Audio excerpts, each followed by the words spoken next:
Halo Aquarius, selamat datang ataupun selamat datang kembali. Ini adalah reading tanpa batas waktu ya. Jadi kapanpun kamu nonton adalah waktu terbaik kamu untuk dapat pesan ini. Oke, sekarang kita akan mulai, kita shuffle dulu kartunya.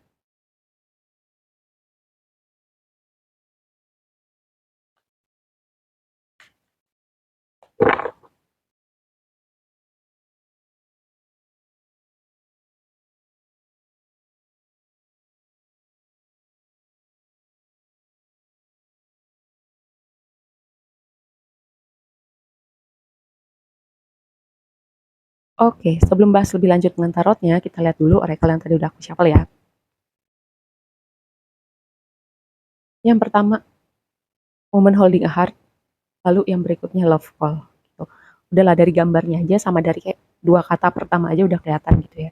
Kayak kartu ini tuh mengingatkan aku kayak orang lagi pendekatan, chatnya rajin banget, sleep callnya rajin banget, terus menyatakan perasaannya. Nah, dua kombinasi ini tuh kayak untuk sebagian dari kamu ya, tema love-nya tuh kuat banget, tema pendekatan atau hubungan yang baru dimulai tuh highlight banget sih. Kalau belum, yang para single nih ya, kalau belum ada orangnya, orangnya akan datang gitu. Jadi eh, siap-siap gitu ya. Walaupun di sini tulisannya woman, nggak terbatas buat woman aja gitu. Jadi nggak terbatas untuk perempuan aja. Nah, sekarang kita lihat tarotnya ya. Yang pertama, eh, Queen of Pentacles ini tuh tentang kestabilan, tentang kenyamanan, tentang keberlimpahan. Jadi orang yang udah berproses dengan dunia pentacle-nya. Ibaratnya dunia pentacle itu pekerjaan, karir, keuangan, mungkin dia sudah sampai di tangga karir tertentu atau dia sudah uh, menambah value pada dirinya gitu atau dia investasi atau dia membangun stabilitas, sesuatu definisi stabilitas kenyamanan buat dirinya gitu. Kalau berbicara tentang karakteristik, dia orang yang bisa dipegang, dia orang yang bertanggung jawab gitu, dia karirnya oke, bisnisnya oke gitu ya. Nggak harus kaya raya banget-banget kayak Sultan gitu, tapi yang jelas dia bisa ngasih rasa stabil, rasa nyaman, kecukupan gitu buat dirinya sendiri. Dengan tema, nggak tahu ya ini kamu atau orang yang kamu kayak berinteraksi atau kamu akan temuin gitu ya.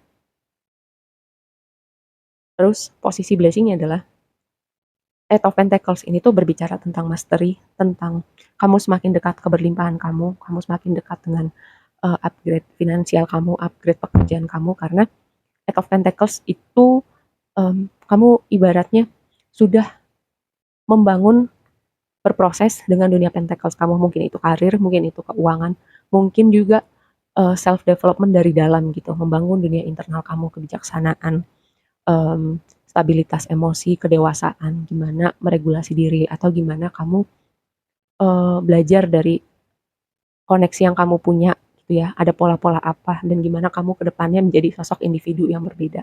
Itu juga tema-tema Eight of Pentacles. Nah, untuk kamu yang sudah berproses ibaratnya self development di dalam dan di luar gitu karena ini posisinya di aspek yang positif, itu akan mendatangkan hal-hal positif juga di hidup kamu gitu ya.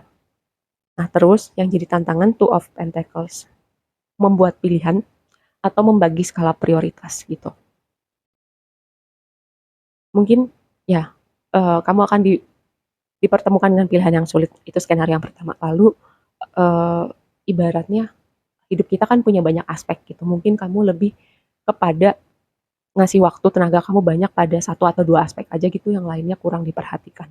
Gitu ya, misalnya oke, okay, hubungan sosial oke, okay, hubungan sosial oke, okay, lalu konteks pekerjaan oke, okay, cuman kesehatannya gimana? Makannya oke okay nggak? Olahraganya oke okay nggak? Istirahatnya oke okay nggak? Ya, contohnya seperti itu ya. Terus, advice-nya adalah magician.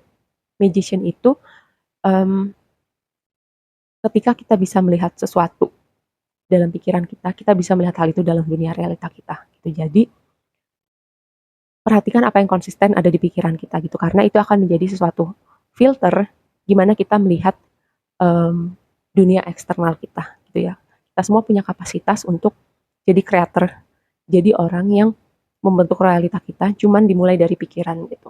Jadi harap perhatikan ya, terutama gitu sekitaran kamu nonton reading ini apa yang konsisten di pikiran kamu. Kalau lagi penuh dengan cinta bagus gitu ya. Tapi kalau ada hal-hal tertentu gitu ya, terutama nih yang dialog-dialog negatif. Nah, itu sesuatu yang kamu perlu perhatikan ya.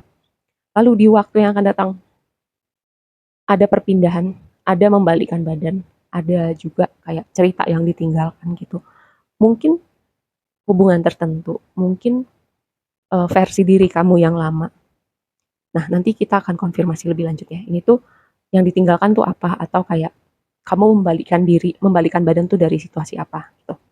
Nah, sekarang kita akan konfirmasi lebih lanjut.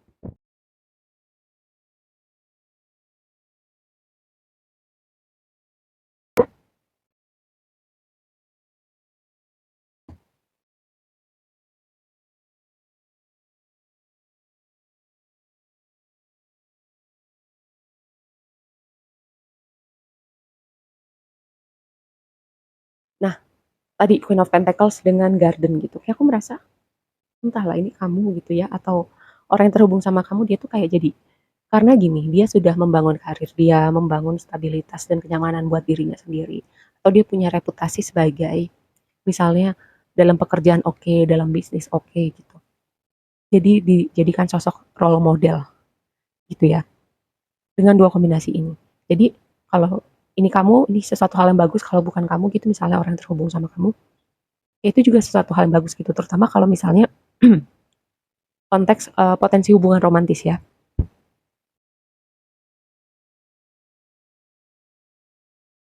Atau kayak gini, kamu bisa menemukan orang ini gitu ya,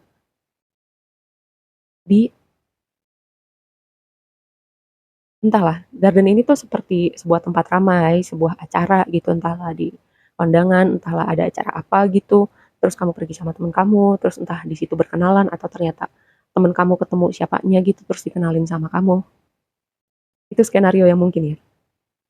Terus yang tadi Eight of Pentacles dengan gambar gunung ini. Gunung itu berbicara proses gitu, jalan panjang kita sampai ke puncak. Kadang nggak selalu mulus, kadang naik turun gitu. Sama kayak proses kamu dengan Eight of Pentacles. Ibaratnya mungkin jalan karir kamu nggak selalu mulus. Ibaratnya untuk kamu sampai di titik ini juga kamu ketemu tantangan gitu, ketemu dengan manusia-manusia yang ajaib gitu. Itu kan nggak selalu mudah, tetapi kamu tuh terus terus berjalan, kamu belajar, kamu beradaptasi. Dan kalau ada pengalaman nggak enak pun kamu jadikan itu sebagai sebuah pembelajaran gitu, ketika di depannya mungkin ada situasi yang serupa, kamu bisa mengambil apa ya, hikmahnya gitu untuk diterapkan di waktu sekarang ataupun nanti kalau mungkin ketemu situasi yang serupa gitu ya. Nah, terus tadi aku bilang tentang membuat pilihan sulit kali ya, karena harusnya gitu, entahlah kamu terlalu baik, entahlah kamu kayak mengabaikan atau denial gitu, ada hal penting yang harus dieksekusi gitu. Misalnya gini, pilihan A sama pilihan B gitu. Itu kayak sebuah hal yang harus dilakukan antara A atau B. Tapi entahlah kamu tunda-tunda atau kayak kamu nggak mau lihat, kamu lari kemana gitu ya, main game, entah belanja, shopping, nonton, maraton. Jadinya kamu nggak menghadapi hal ini dengan langsung gitu. Terus tadi ya membuat skala prioritas juga ada hal yang perlu dikurangi atau ditambahkan gitu ya dalam hal skala prioritas. Misalnya tadi pakai contoh aspek kehidupan. Mungkin ada aspek tertentu yang dapat kelebihan gitu.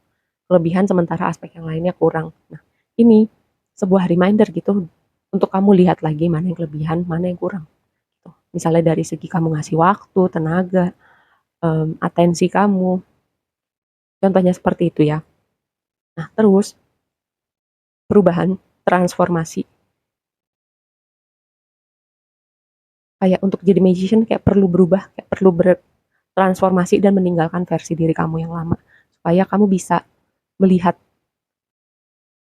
membentuk realita gitu seperti yang kamu mau. Sesimpel filter pikiran.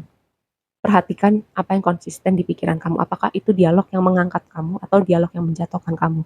Apakah dialog yang mengulang cerita-cerita masa lalu ataukah dialog yang membantu kamu melihat masa depan dengan optimis gitu. Ini ya dengan magician dan gambar ular. Karena ular tuh menanggalkan kulitnya gitu. Dia selalu, itu artinya dia selalu jadi versi diri dia yang berbeda. Aku merasanya seperti itu. Jadi Kayak bukan berarti kamu ganti kulit ya, cuman ada part tertentu yang perlu ditanggalkan ya, kamu lepaskan. Entahlah itu gaya hidup, cara berpikir, relasi tertentu. Karena ini posisinya di advice kamu ya, sesuatu yang kamu perlu perhatikan lah dulu setidaknya. Diikutin mah belakangan, perhatikan aja dulu. Nah, sosok gini ya, tadi aku berbicara tentang membalikkan badan atau ada yang ditinggalkan gitu. Sosok laki-laki, sosok maskulin, entah lagi nih. Skenarionya memang ada sosok laki-laki signifikan yang kamu tinggalkan, entahlah karena situasi atau memang udah nggak cocok lagi aja gitu misalnya. Kalau misalnya sosok laki-lakinya itu adalah misalnya orang tua gitu, ayah kamu. Oh, kamu tinggalkan karena misalnya kamu kuliah di luar kota atau kerja di kota yang berbeda. Kan itu memang situasinya seperti itu. Tapi kalau misalnya pasangan gitu, kamu misalnya sudah berproses, kamu merasa sudah memberi kesempatan untuk orang ini, tapi pada akhirnya udah ternyata tidak bisa lagi. Jadi ada suatu tema tentang membalikkan badan dari sosok laki-laki signifikan. Yang skenario lainnya adalah kayak punya konsep yang berbeda tentang maskulinitas gitulah. Entahlah kamu um, misalnya perempuan ataupun laki-laki. Jadi kayak ada sesuatu konsep yang berubah tentang maskulin itu apa sih gitu. Nah, itu juga skenario yang mungkin ya. Mungkin kamu dapat dari reading ini mungkin di tempat lain, tapi itu juga skenario yang mungkin. Ya, aku rasa segitu aja dulu readingnya. Semoga bermanfaat dan sampai ketemu di reading berikutnya. Bye.